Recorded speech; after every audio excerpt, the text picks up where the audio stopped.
नमस्कार। 4 जनवरी 1884 को लंदन में एक संस्था बनती है द फेबियन सोसाइटी। ये है फेबियन सोसाइटी की आइडियोलॉजिकल विंडो। इसको आप देखेंगे तो पता चलेगा कि वो लोग अपने हिसाब से इस दुनिया को बनाना या कहिए कि चलाना चाहते थे। अब ये देखिए उनका लोगो, भेड़ के भेष में भेड़िया। इसका मतलब क्या होता है आप खुद ही समझ जाइए।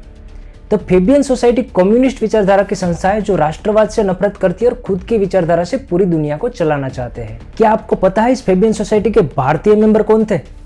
जवाहरलाल नेहरू। और आज की तारीख में आपको पता है कि फेबियन सोसाइटी की विचारधारा में कौन यकीन करता है? इन्फोसिस के नंदन नीलकनी। शौक लगा ना? चलो आज आपको लेफ्ट इकोसिस्टम या फिर कहिए कि एलिट लोगों की पूरी इकोसिस्टम समझाता हूँ। यकीन मानिए यही विचारधारा भारत की आधी परेशानियों की जड़ है, चाहे वो कश्मीर हो या फिर गांधी परिवार के चीन के साथ रिश्ते। पूरा वीडियो देखें और ज्यादा से ज्यादा शेयर करें।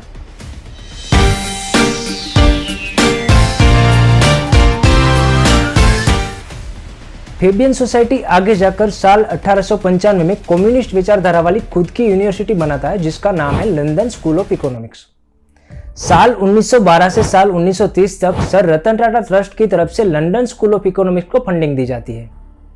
आपको ये जानकर शायद हैरानी होगी कि जॉर्ज सोरोस की पढ़ाई भी इसी यूनिवर्सिटी में होती है और जॉर्ज सोरोस के बचपन की दोस्त फौरी नेहरू के पति और इंदिरा गांधी के कजिन बीके नेहरू की पढ़ाई भी इसी यूनिवर्सिटी में होती है। यहाँ पढ़ाई के दौरान ही जॉर्ज सोरोस अपने प्रोफेसर कार्ल पॉपर के ओपन सोसाइटी के आइडिया से प्रभावित होता है और आगे जाकर George Soros open society foundation बनाता है। नरेंद्र मोदी जी और राष्ट्रवाद के घोर विरोधी अमर्त्य सेन इसी यूनिवर्सिटी में साल 1972 में प्रोफेसर के तौर पर नियुक्त किए जाते हैं। साल 1997 से टाटा ट्रस्ट और लंदन स्कूल ऑफ इकोनॉमिक्स का फिर से कोलैबोरेशन होता है। अब फिर से चलते हैं साल 1900 में। तब फेबियन सोसाइटी यूके में अपनी खुद की विचारधारा वाली कम्युनिस्ट पॉलिटिकल पार्टी बनाता है जिसका नाम है लेबर पार्टी। टाटा परिवार के सापुरजी दोराब जी आगे जाकर इस पार्टी के सदस्य बनते हैं और कुछ साल बाद एमपी भी बनते हैं। अब आते हैं वर्तमान में। फेबियन सोसाइटी की विचारधारा में मानने वाले इन्फोसिस के फाउंडर और उनके कुछ एलिट साथियों ने मिलकर एक एनजीओ बनाया है, independent and public spirited media foundation. ये है उनके डोनर की सूची। इनकी डोनर की सूची में आमिर खान भी थे जो अब निकल गए हैं। इस IPSMF के हर एक डोनर का अपना एक इतिहास है। इस लिस्ट में ज्यादातर लोग बिजनेस डायनेस्टी फैमिली से या फिर IT और फार्मा कंपनी से है। कुछ नाम आपको बता देता हूँ। सबसे पहले है अजीम प्रेम जी, फिर Cyrus Guzder, Kiran Mazumdar Shaw, Lal family, Manipal group, Parimal enterprise, Firoz Shah Godrej foundation, Rohini Nilekani और अनुवागा। ये सारे लोग इंटरनेशनल इकोसिस्टम से जुड़े हुए हैं। सबका इतिहास बताऊंगा तो एक पूरी फिल्म भी कम पड़ जाए, इसलिए मैं अलग से एक वीडियो बनाकर पूरी जानकारी दे दूंगा। फिलहाल हम वापस आते हैं इस NGO की फंडिंग पर। IPSMF फंड करता है alt news, the print, the wire, the कारवा, बरखादत, द न्यूज मिनट और स्क्रॉल के हिंदी वर्जन सत्याग्रह को। इतना ही नहीं, फेमिनिज्म के नाम पर प्रोपेगेंडा चला रही NGO फेमिनिज्म इन इंडिया को भी IPSMF फंड करता है।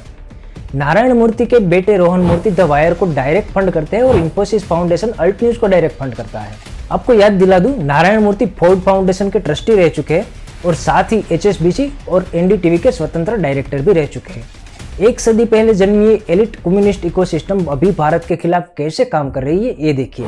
पंजाब, हरियाणा और उत्तर प्रदेश के कम्युनिस्ट किसान संगठन भोले भाले किसानों को दिल्ली बॉर्डर पर लाती है। द फेबियन सोसाइटी द्वारा निर्मित यूनिवर्सिटी में पढ़ा जॉर्ज सोरोस डायरेक्टली और इनडायरेक्टली इसको फंड करता है। फेबियन सोसाइटी द्वारा निर्मित लेबर पार्टी और उनके तानसिंह ढेसी जैसे MP यूके की पार्लियामेंट और मीडिया में सपोर्ट करते हैं। फेबियन सोसाइटी के सदस्य नेहरू के वंशज राहुल गांधी इसमें शामिल होते हैं। सोरोस, इन्फोसिस, टाटा और डायनेस्टी बिजनेस फैमिलीज द्वारा सपोर्टेड डिजिटल मीडिया और फैक्ट चेकर फार्मर प्रोटेस्ट को लेकर सच्चाई दिखाने के बजाय प्रोपेगेंडा फैलाते हैं। जाहिर सी बात है इन सबका नाम ग्रेटा की टूलकिट में होगा ही। हाल ही में पेगासस पर भी यही इकोसिस्टम देश को टारगेट कर रहा है। इन पर बनाया गया मेरा पिछला वीडियो जरूर देखें। द वायर, द प्रिंट या फिर अल्ट न्यूज को फंडिंग यानी अरफा, रोहिणी, प्रतीक, सिद्धार्थ वरदराजन, बरखादत जैसे प्रोपेगेंडा मेकर को फंडिंग। द फेबियन सोसाइटी और उनके द्वारा बनाई गई ये पूरी इकोसिस्टम ग्लोबल इकोसिस्टम का सिर्फ एक छोटा सा ही पार्ट है।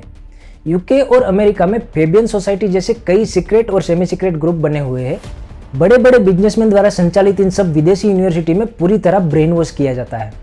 इसमें दो तरह के लोग पढ़ने जाते हैं। एक होते हैं बड़े बड़े बिजनेसमैन और पॉलिटिकल डायनेस्टी फैमिली या फिर फिल्मी सेलिब्रिटी के बच्चे जो यहाँ से पढ़ने के बाद अपनी अपनी विरासत संभालते हैं, और दूसरे होते हैं बिजनेसमैन के एनजीओ द्वारा दी गई स्कॉलरशिप पर पढ़ने वाले गरीब बच्चे। ये बच्चे आगे जाकर लेखक बनकर अपने एजेंडा के हिसाब से झूठी किताबें लिखते हैं, या फिर सरकारी पदों पर नियुक्त किए जाते हैं, या फिर मीडिया में पत्रकार बनकर प्रोपेगेंडा फैलाते हैं, या फिर इन बिजनेसमैन द्वारा बनाए गए एनजीओस में बड़े बड़े पदों पर नियुक्त किए जाते हैं। इसी इकोसिस्टम द्वारा बनाई गई स्कूल और कॉलेजों में पढ़ाकर बच्चों का ब्रेन वॉश करते हैं और अपनी अगली पीढ़ी तैयार करते हैं। यही लोग वर्ल्ड बैंक, IMF, WHO और ह्यूमन राइट्स जैसे बड़े बड़े संस्थान चलाते हैं, यानी पूरी दुनिया की सरकारों को इनडायरेक्टली चलाते हैं। मान लो कोई व्यक्ति इन एलिट स्कूल और कॉलेज में नहीं पढ़ा है, फिर भी अपनी मेहनत से बड़ा बिजनेसमैन बनता है या फिर कोई और क्षेत्र में बहुत बड़े मुकाम पर पहुंचता है, तो फिर बाद में उनके बच्चे जरूर इस एलिट स्कूल या कॉलेज में पढ़ते हैं और उनमें से ज्यादातर इस इकोसिस्टम से जुड़ जाते हैं। हमारे देश में भी JNU जैसी यूनिवर्सिटी और स्कूल कॉलेज में भी यही चलता है। एलिट स्कूल से निकले प्रोफेसर यहाँ पढ़ाते हैं, रिसर्च और किताबें भी उनकी इकोसिस्टम द्वारा तैयार की गई होती है। इन्हीं यूनिवर्सिटी से कन्हैया और उमर खालिद जैसे देश विरोधी लोग निकलते हैं या फिर स्वरा भास्कर जैसे एलिट ब्रेन वॉशों का निकलते हैं। ये है इकोसिस्टम जो दुनिया के कुछ एलिट परिवार और पॉलिटिकल डायनेस्टी चलाते हैं। इनके विचार से राष्ट्रवाद एक समस्या है और खुद को ग्लोबल सिटीजन मानते हैं। यही वजह है कि जब जवान शहीद होते हैं तो इनको कुछ नहीं होता, पर कोई ग्लोबल सिटीजन के रूप में आया आतंकवादी मर जाता है तो ये सब रो पड़ते हैं। हर एक क्षेत्र की तरह इस क्षेत्र में भी आपको कुछ अपवाद जरूर मिल जाएंगे, पर ज्यादातर लोग इस ब्रेन वॉश का शिकार हो ही जाते हैं। यही एलिट इकोसिस्टम है जो पॉलिटिक्स, बिजनेस, मीडिया, एंटरटेनमेंट में सिर्फ कुछ सीमित परिवार का राज ही चाहते हैं। अब नरेंद्र मोदी जैसा कोई सामान्य परिवार का बच्चा PM बन जाए और योगी जी जैसे महान CM बन जाए तो ये इकोसिस्टम स्वीकार नहीं करती, क्योंकि फिर तो अपने अपने क्षेत्र में स्थापित इनकी मोनोपोली टूट जाएगी। यही वजह है कि नरेंद्र मोदी और योगी जी को टारगेट करने के लिए भारत और यूपी को बार बार टारगेट किया जा रहा है। देश में विकास न हो इसके लिए अच्छे कानून के खिलाफ झूठे आंदोलन खड़े किए जा रहे हैं। दिन रात नए नए प्रोपेगेंडा फैलाकर लोगों को भ्रमित किया जा रहा है। इस इकोसिस्टम के पास पैसा, पावर, टेक्नोलॉजी और इन्फ्लुएंस करने वाली एंटरटेनमेंट इंडस्ट्री है। सामान्य लोग आसानी से इनका शिकार हो जाते हैं और एलिट का राज चलता रहता है। इन्हीं एलिट इकोसिस्टम द्वारा कई इंटरनेशनल अवार्ड्स भी बनाए गए हैं और इन्हीं लोगों के इकोसिस्टम वाले नेता, पत्रकार, कलाकार, एक्टिविस्ट या फिर उद्योगपतियों को ये अवार्ड दिए जाते हैं। नेक्स्ट वीडियो में इनकी इंटरनेशनल इकोसिस्टम के कई और राज खोलूंगा और आपको आसान भाषा में समझाऊंगा। आपसे रिक्वेस्ट है मेरे चैनल को सब्सक्राइब जरूर कर लें, और हाँ, इस वीडियो को ज़्यादा से ज़्यादा शेयर करें, क्योंकि लोगों को ये सब सच्चाई पता होनी चाहिए, क्योंकि बस एक यही रास्ता है जो हमें इस एलिट लेफ्टिस्ट विचारधारा से लड़ने में मदद करेगा। नमस्कार, जय हिंद।